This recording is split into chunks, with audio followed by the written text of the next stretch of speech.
Hi, everyone. Today I'm joined by Catherine Gentry, a Houston writer, teacher, and mother whose essays have appeared in various publications. Through her writing, she shares insights on life, aging, and the beauty of the experience. As a writer in the schools, she inspires young minds to embrace their own unique stories and perspectives, proving that creativity knows no bounds, regardless of age. In her essay, she explores how age brings wisdom, often overlooked in a world obsessed with youth. As she approaches her 59th birthday, Catherine reflects on her grandmother's wise words about aging, feeling both intimidated and curious about the journey ahead.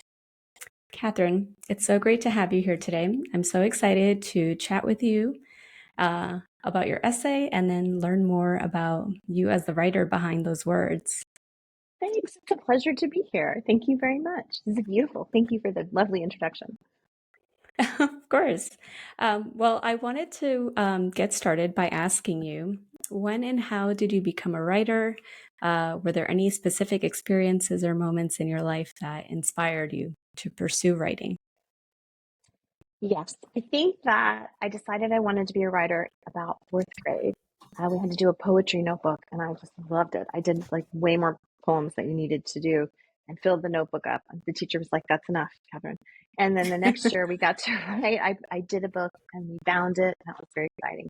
Um, so I think then it was very exciting for me to be writing. My best friend and I used to read all the Agatha Christie's. We cleared the library of Agatha Christie's. We read every book we could in fifth grade, and it was a contest. You could win who could read the most.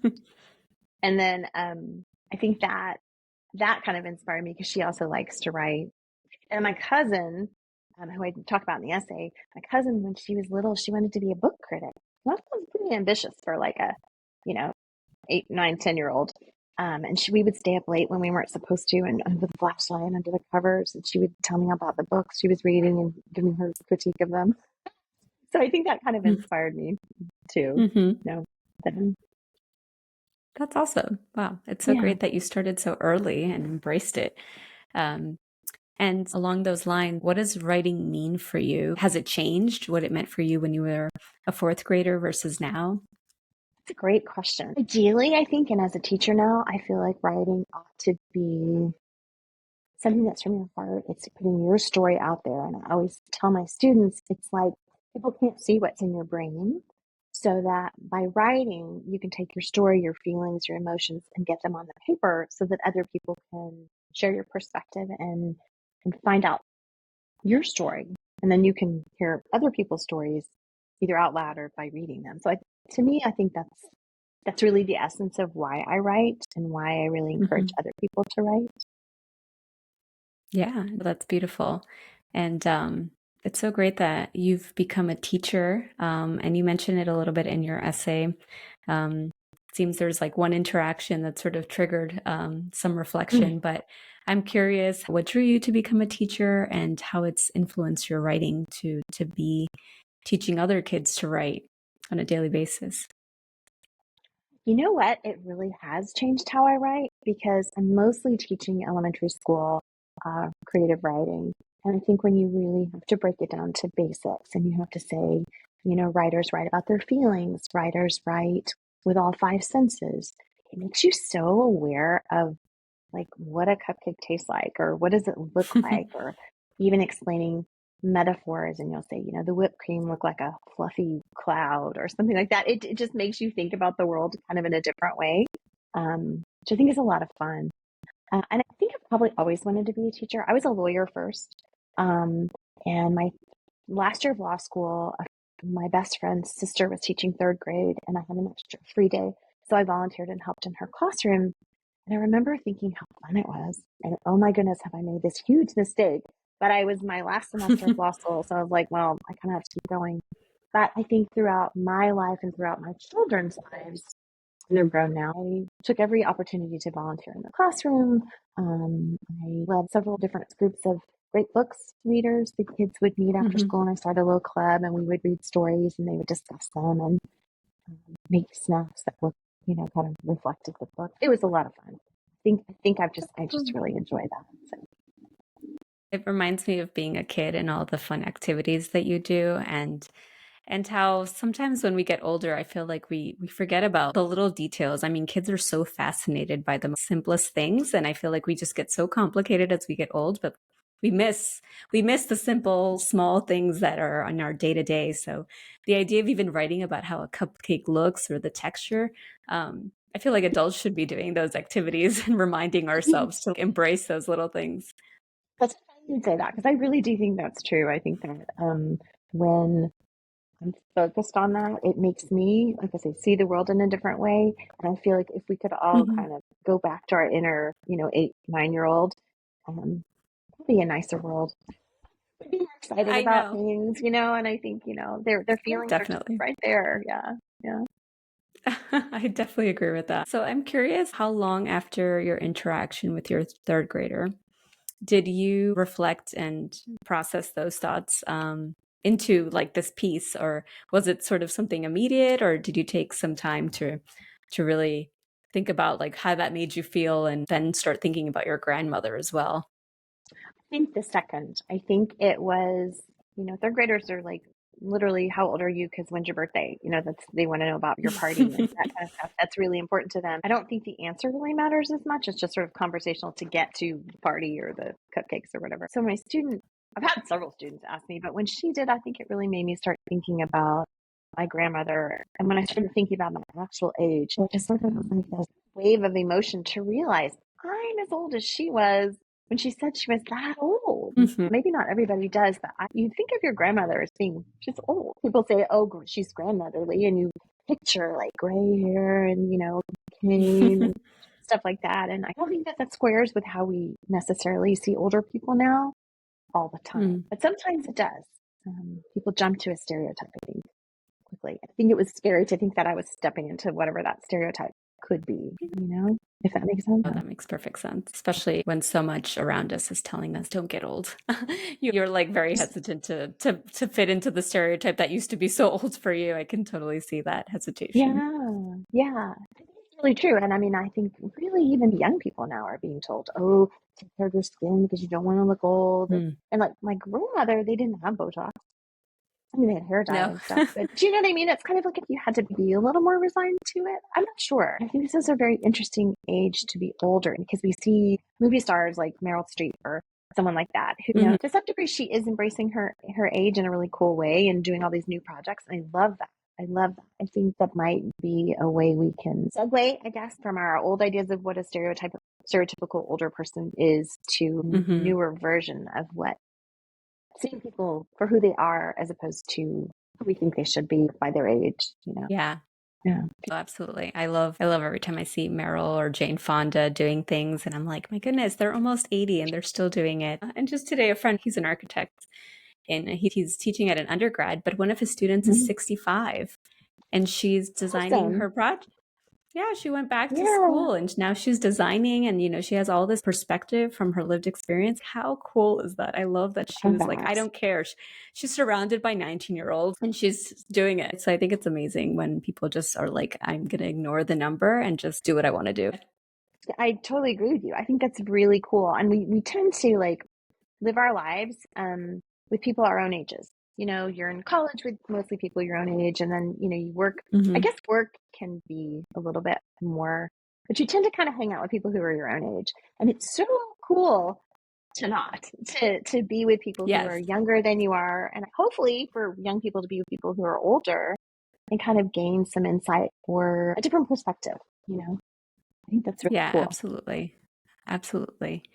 I wanted to ask you a little bit about your grandmother. As someone who had a very special relationship with my own grandmother, I really connected to your piece. And your grandmother, she just sounds so special. The idea of eating dessert first, I was like, yes, I am totally on board with that. She sounds like she knew how to live. Like, Yeah. I'm curious if there are other memories that you remember with your grandmother that are special to you. I'm wondering if you ever had any conversations with her about aging or sort of like what her opinion was about it. Yeah, yeah. I wish I had more. See, for so long, when my grandfather was alive, she took a back seat. She let him run everything, which I think was kind of generational. But then he passed away, and she lived for about another 30 years after he was gone. And she took trips with us, with our family. She took trips with her friends. She played golf. She did a lot of stuff. She had a lot of friends. I really admire that. Actually, you know what, too, now that I think about it, she actually helped my grandfather run his company. Like, she probably in this day and age would have been a businesswoman. But in the day, she was the one who was stepping in. Right. She was a great golfer. She was like the golf champion of the club out where they lived. Probably a lot of achievements that I didn't appreciate when I was little. But she was a person who was always there for me. Like, I don't remember any event that she didn't come to. You know, if we included her, she was like, I'm there, I'm supporting. Oh, in fact, actually, for my wedding, I had my friends gave me a bachelorette party. And the first part was at my parents' house. Everybody gathered and they had a cake and did some stuff. And they were going to take me out later. I hope this is okay to say on this, but it was like the Chippendales kind of dancers. Yeah. That's where my friends were going to take me. I was almost 30. So I was like, woo. But my grandmother was there and she just thought it was hilarious. The whole thing. I think she would have gone if we'd asked her. But she gave everybody rolls of dollar bills to give to the Chippendales. Oh, really? It's like, oh, grandma, you know, so You it's should really have taken funny. her. We should have taken her. We really should have. So I think she probably had a lot more stories I didn't hear when I was little. Now I wish I Yeah, I know. I always think about my grandmother and how there's probably so many things she wanted to do, but it just wasn't encouraged at the time. And then probably when she felt like she could, she was older. When you mentioned that, if she were 58 now, that she might be a businesswoman. And I'm curious if you have any thoughts on whether you feel that ageism affects women differently than men, even today, and in what ways you've sort of witnessed it. Yeah, I definitely think it does. And I think it's unfortunate. I think I have several friends who are still practicing law, and I think they really had to kind of go above and beyond to prove that they are still viable, may not be the right word, but still strong and energetic. And it's like men who are older, if they have silver in their hair, oh, it's distinguished and they have experience and they've got the wisdom of their years. And women, oh, she's old. We don't really want her here. I think that's really horrible because there shouldn't be a distinction there. And I think sometimes, like even in movies, I was never seeing this on a movie poster. It was like Brad Pitt is in some movie and he has like a furrow between his brows. And if you look at the women in the movie posters, never. It's all beautifully photoshopped out and they're gorgeous, like how we all would imagine. It's very interesting to see the difference.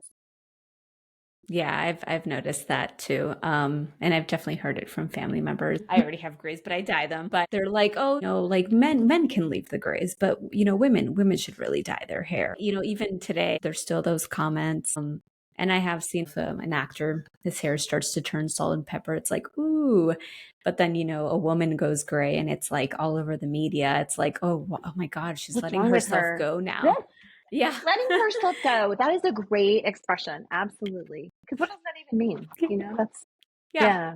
It's like, oh, she just doesn't want to go to the hair salon every few weeks and wants to embrace her age. But, but nobody tells Brad Pitt that, right? Like nobody says, oh, what's he doing? He should get some Botox. I feel like we've come a long way, but I still think there's a really high expectation on women to be perfect and do more, but you're never doing enough.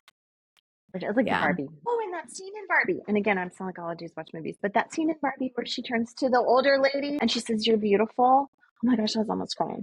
Because it's just, she hasn't seen an older person because she's living in this world of plastic Barbies.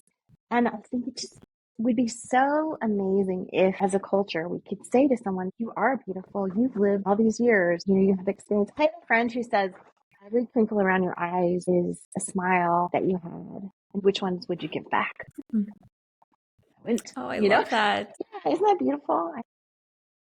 I'm curious if you feel like there's so much sort of telling us not to embrace and to just focus on the imperfections or the things that are changing as we get older. But I would love to know if you think that there is benefit or if actually embracing our age rather than grasping onto these other things like you mentioned in your essay would help us be more self-accepting and happy. I don't know if you have any thoughts on that. Yeah, actually, I was thinking that earlier today, really, because I was thinking about talking to you, and I thought, there's this expression about when you get older, you slow down. And that sounds bad. That sounds really bad. Like, oh, you can't do stuff. You're slowing down. And I thought, I wonder if you could slow down and appreciate the things you are doing, or maybe the things that you have done, maybe not rush by things. Maybe that goes back to the 8-year-old to some extent, because like you were talking about, an 8-year-old goes, "Wow, big dog or flower, Yeah. whatever it is. We get so busy as adults, we don't do that. But if you could take Hmm. that as an experienced adult who has some years on them and say, oh, that is a really amazing cupcake. I have a lot of years and I've seen a lot of Yeah. cupcakes. That one is really special.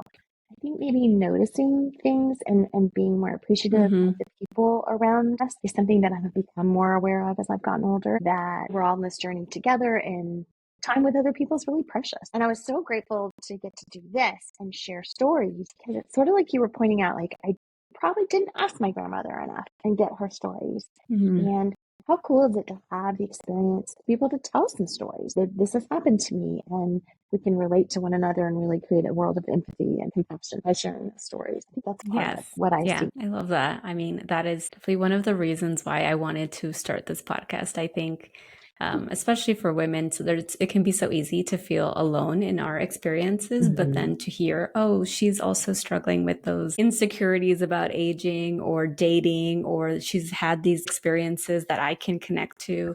I just think that sometimes that's the best way to connect, is to be able to relate and to know that you're not alone, is to hear other people's stories. That's huge. Yeah, I think so. To know that we're not alone, that we're in this together. I think it's the reason we write, it's the reason we read. It really connects us in ways that maybe you didn't expect. And you might be surprised. I think sometimes when you hear someone's story or you read someone's story, you might be surprised that you even have anything in common with this person. But like you say, Right. the inner emotions are something we all share, and we need to talk about that more. And I think we need to talk about women and getting older. I think we need to talk about a lot of women's issues and get them out there a little bit more. Um, but Hmm. they're not really women's issues; they're really the whole world. We really we're all in this together. Along those lines, I feel like part of aging is embracing that you're older, but also there's like a youthfulness, like, like not conforming to, oh, at 70, you're on a walker and you just sit on your couch. It's like, oh no, I actually still have these interests. Yeah. How do you reconcile those like internal feelings of youth with all of the things on the outside, the societal pressures and the media and everything telling you that you're old, Yeah, that, it's really you're interesting. past your Yeah. prime? Yeah, you're past your prime. And I think that's it. It's like you're past your prime, you have nothing left to give. And I don't think that's true at all. I think my husband and I were laughing about, okay, this age 59 is going to be our year of adventure. I'm not sure what the adventures really are, but it's like, when you were talking about the woman who is doing the architecture class, I thought, I think that's a lot of it. I think that's one of the reasons I write. I think it's one of the reasons I teach. I think it's really important to find something that you can give back to the world, something that lights you up from inside, whether it's art, music, whatever it is. And it doesn't have to be a job necessarily. It could be, but something that you still get real excited about, or maybe something Hmm. new that you never knew you would be excited about. To find that, because around me, I'm realizing the conversation sometimes I don't want to be part of that conversation. It's, oh, my elbow hurts, or oh, I had to have the surgery. And talking about kind of old people stuff. I want to be compassionate and empathetic, but sometimes it's like, ooh, let's talk about something fun and exciting. And it's a way to sort of connect to what's interesting in the world. Maybe it's finding new people or stories or places to travel to, challenges, I think that's really important. So see yourself. My daughter's a medical student, and she was talking about how it feels to be in a body. Someone who has chronic pain, when you look at them, you don't know that they're really in pain. Hmm. So we're in this body, we're given this body ages, but we make these snap judgments on people based on what they look like. And it's not just age. We do it on a lot of things. And I think when you see an older person, you presume that they're slowing down, they're doing these things. I don't know how we change that, because often what you feel like isn't what you look like in the mirror. If that makes sense. Right. I think Hmm. what it looks like to be old and what it feels like to be old aren't necessarily the same thing. Maybe they shouldn't be. Maybe they shouldn't be. Yeah, you bring up a good point about um, what somebody looks like or how they're acting on the outside versus what they might be Mm-hmm. struggling with on the inside. And I've had so many conversations with women friends, and there's so much pretending that happens. I mean, we are just sort of conditioned to, you know, work through the menstrual cramps. If you're having a bad day, you just don't show it, like, or, if you're Absolutely. struggling, like you can't show weakness at work. And so It's so interesting that you say that because I feel like so often we have to hide our chronic pain or our other woes that we're battling and show Mm-hmm. up as the self that they think we should be. Otherwise, you get labeled as emotional or maybe Right. passed up. Mm-hmm. And so it's, I guess that the flip side is we're not always able to show who we are, the things that we're interested in. And then on top of that, we're getting this pressure of, well, she looks that way, so we're going to treat her this. There's no winning. It just Really feels no like there's winning. no winning. No, there's really no winning. Yeah. Yeah, no, there's really not. And I wish I had a secret. I wish you'd invited me and said, "Oh, Catherine, tell us the secret to combating this ageism in society." And I don't have the answer. I think that's why part of the reason I wrote this, because I'm just sort of working through it. I'm glad that I am the age I am in this time period because I think it's easier than it was like for my grandma's. And you were old, you were Hmm. old. I think you all and people who are younger than me are going to have better. I think you are willing to talk about it a little bit more. Hmm. Um, like you said, menstrual cramps or menopause, we can talk about it a lot more, whereas we weren't allowed to say anything about it. Hmm. And I think that's sort of denying part of who we are in this Yeah. effort to appear perfect and like nothing's bothering me. Um, that's not good. No, there's just so much pressure to be that way. But even if you did everything that they asked, it would still not be perfect. Still That's what wouldn't be I enough. feel like I've learned. Yeah, Yeah, there's yeah, no yeah. magic checklist. I think it's this sort of internalized system of what we're supposed to look like, what we're supposed to behave like, and then we're hard on Hmm. ourselves and we're hard on each other. I think women are really hard on each other. I think that's been really interesting to get older and have someone, well, she's a wonderful girl. We'll Yeah. say that. And I'm like, okay, that's not yours to comment on. That's really none of your business. But, but I know it's so hard because there is so much pressure that I feel like is very patriarchal and led by men, but then it's so much more painful when it's women tearing each other down when really we're all going through it. And it's like if we could just rally together, then yeah, I think we would achieve so much more yeah. without the competition. But, you mentioned earlier that, your husband, you were sort of making the 59th year in adventure year. And now you have this newfound appreciation for your age. You've created a list of things I want to do, or maybe things you've decided since you wrote this piece and it's sort of changed the way you're viewing the next few years. So interesting. Yeah, I'm not a huge bucket list person. I think because I don't like to have checklists that aren't finished, which might be a problem I have. I like to be able to check everything off, and a bucket list sort of implies that maybe some of it might not. And plus, what you're aiming for, that's sort of sad. But I do think traveling is really important. I think trying new challenges, going new places, like with the writing, I think sometimes in my head, I'm like, I'm too old to do this. I'm too old to do this. Well, I'm not too old to do this because I have stories now that I didn't have when I was 20. It's a different way of doing things. I think maybe that's what I'm coming around to is that being older doesn't mean you can't do stuff. It just might mean you do it a slightly different way than you would have done when you're 20, 25 years old, which sometimes is good because you have life experience to draw on and to help you make some wise decisions. I think you have to be careful because I do think some people, they get older and like, oh, I don't want to do that. There'll be traffic. Oh, I don't want to do that. It's uncomfortable. And I think that when you're young, you just have to go along, get along. You don't get a choice. If things Right. are going to be kind of crazy, you're like, well, this is what we're doing. And I think it's Yeah. finding a way to be okay with being uncomfortable sometimes and trying some new challenges, things that I don't know how to do. That's another one is not being stuck on only doing the things I know how to do. Mm. I do a lot of yoga and I like it a lot because some things are just hard for me. And I think it's Yeah. good for my brain to go, all right, well, this is hard, but you can keep trying. It's not impossible. I tried to learn to crochet. That wasn't a great hit. I wasn't very good at that. An old lady habit anyway. But my daughter does it and she's 24. But I think to go all the way back to the sense of adventure is not being afraid to try different things Mm. than what we've been doing. Yeah, well, that's awesome. Yeah, it can be so scary to see people and think, like, oh, I'll never be that good. But the reality is, it's just like practice and continuing to do something and just putting yourself out there and saying, okay, I haven't done this before. Let me see if I like it. Oh, I don't like it. Okay, I'll move on to something else. But Mm-hmm. it's starting is the hardest part. It seems like sometimes.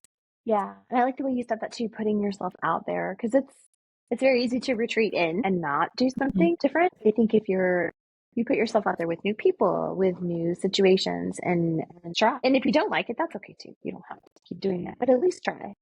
And Yeah. I think that's really important. And I guess maybe that kind of goes back around to like how you look. and how you feel, not necessarily correlating, but maybe that doesn't matter. I have a couple of friends who are like in this with me, and I feel like we are the ones that could say, and I'm not quite there yet, but I hope I'm soon to be able to say, hey, 59 years old or almost, I am doing this cool thing, rather than, oh gosh, I'm 59. Oh my goodness. There's a lot of years left, I hope, Yeah. to do a lot of interesting things. And I think it feels like giving up sometimes. I Yeah. don't It really is want about to do mindset. I feel like at any so. age. Yeah. Yeah, I think so too, Hmm. because I think there's a period in your life when you're young and you're like, I don't know, I don't have the experience to do that, or everyone tells me I'm too young. That's not good. We shouldn't do that either. I think we need to look at the actual soul of the person, the inside of the person, more Hmm. than the outside. Yeah, definitely.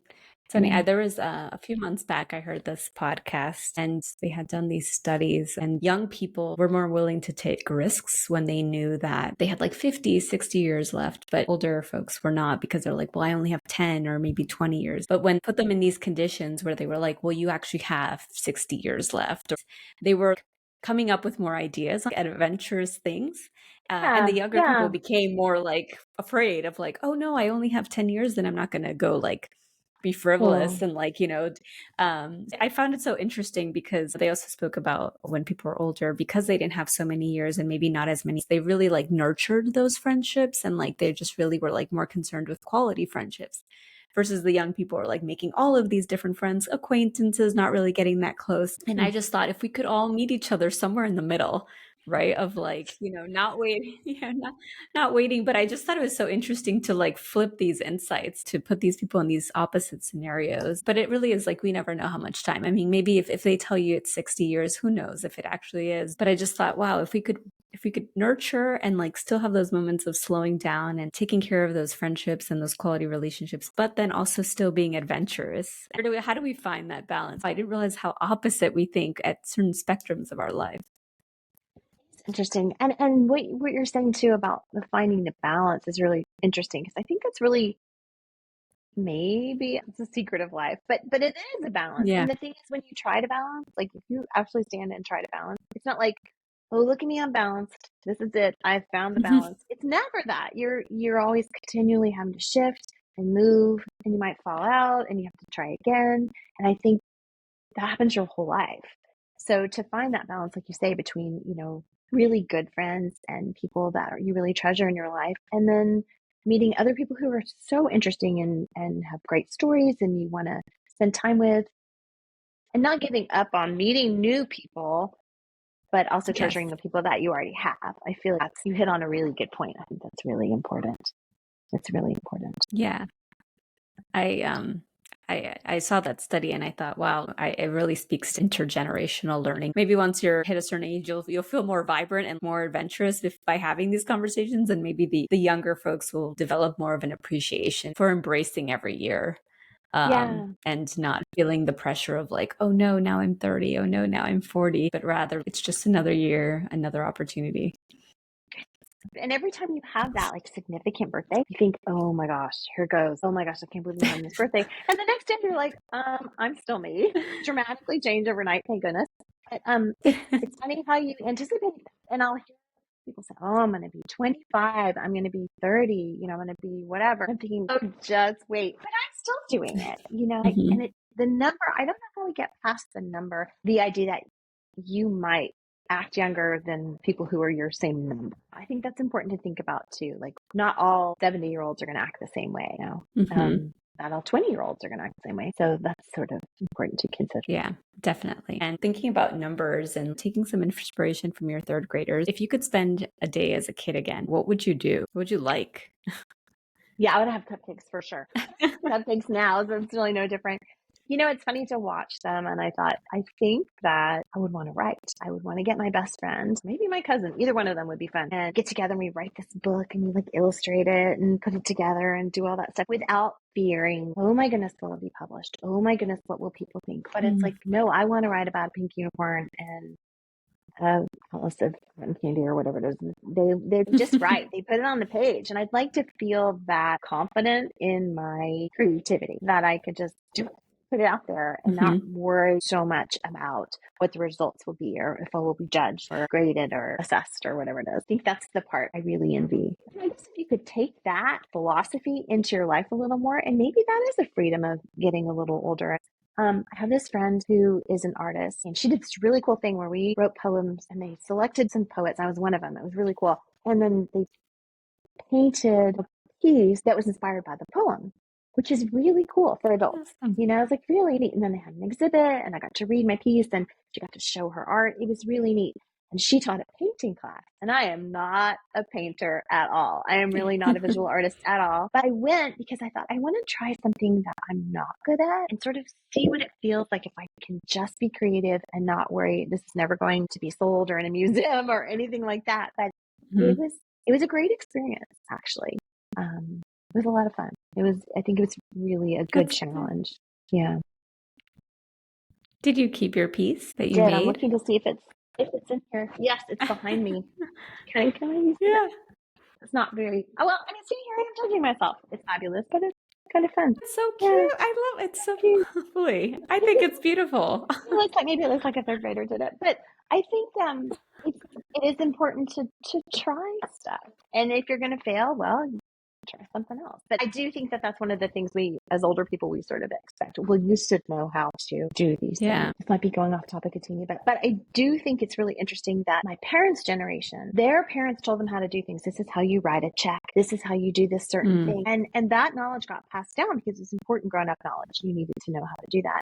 Now it's so flipped with younger people. I had to call my son this afternoon, like, oh my gosh, I'm stuck on trying to get this document to export to whatever. And he was helping me do it. And I thought, isn't that interesting? So my mother would never have asked me to show her how to write a check or, you know what I mean? It's kind of like a flipped Yeah. wisdom, which may compound the sense of feeling old for some people. Oh, I don't know how to do that. Yeah. Oh, I don't do social media. I really have made an effort to keep trying and to keep learning stuff that I don't know how to do. That's such a good point. I tell my mom, she's 69, I'm Mm. like, it's okay if you have to like learn this program again. I've worked as a designer, so it's basically signing up to be a lifelong learner. So maybe I have a different mindset of it because it's like you have to constantly, there's always a new technology or a Yeah. new way of doing it. And if you don't keep learning, you're behind. And Yeah. so that's Yeah. sort of been my mindset. But that hasn't been the type of work she's done or the way that she's been living her life. And then she's actually also started yoga and she's like, I don't know if I'm going to be able to do it. I was like, well, you will. Who knows? In a year, you will. Yeah. And Yeah. it's okay. It's okay to keep learning. But I do think there's learning both ways, because I'm sure you're teaching your son things and he's teaching you different things. And so it's Yeah. like you have these different lived experiences and you can share that knowledge. Maybe he knows more about technology, but you have this writing experience, this wisdom from all the life that you've lived that you can share with him and maybe spare him some mistakes or not. I just think there's Hopefully. so much learning Yeah. that can happen there. I think that's an excellent point. Maybe how we get past what sort of social constructs of ageism and thinking people are old. Part of it is we have to be willing to learn from each other. So older people also Mhm. need to quit saying, I know everything and, Yeah. you don't know anything. That's not healthy for anyone either. I was in this writing group that, gosh, I think the youngest person was maybe 22 and the oldest person were two 75-year-olds. Wow. And it was fascinating. There was like a dozen of us. And it was really interesting the way the stories were shared and the wisdom coming from both directions. That's the kind of thing I wish we had more of. I wish we had more opportunities for people to step outside of their own little social circle of peers and enter into this world of people who are coming at it a little differently in a good way. I think that's really Yeah. important. What a cool writing group. I love that Yes, it does cool. it. It was very fun. Yeah. Yeah. Um, I mean, you've sort of alluded to it a little bit, but I wanted to know what you hope readers will take away from your essay. That readers at any age would take away the idea that it's what's inside of us that really matters. We all have the story to share. It's kind of the Mhm. idea of what's inside of you is so important and being open and accepting, compassionate about the other people in the world. I think that will take us further than just about anything, rather than saying one person's right, one person's wrong. It's just sort of the idea that we're willing to listen. I think we can see the wisdom in other people's stories. Love that. That's beautiful. And something I like to ask all the writers as we close up this episode is if there's one piece of advice that you could give other women or maybe your younger self, what would that be? I think that I would tell people to not be afraid, to step out there and try something that maybe scares them a little bit and be surprised by the results. I think finding something that lights you up, if you want to take a piano lesson or you want to paint or you want to start a garden or an architecture class, the things like that that you thought you were too old for or you never had time to do. Because everybody has things in their lives that they're like, I just wanted to dance. I just wanted to throw. Yeah. It may not be feasible, but to the extent that it's there and there's an opportunity, I think trying new things is what keeps our minds and our souls and our hearts feeling young and joyful. I think that's really important. That's awesome. I love the idea of finding something that you really want to do or that fills Mm. your heart up. Especially if, something is hard at first. I think if you have a passion for it or if it excites you, it'll keep you motivated to like keep trying versus quitting when you find something that you really want to accomplish. So I That's it. love that. That's beautiful. Thank you. It's just been an absolute pleasure to talk to you. Thank you so much. You fill me with hope. I love that we can have conversations like this, and hopefully people will listen and feel comfortable sharing their stories so that we can all really listen compassionately to one another and gain some more understanding.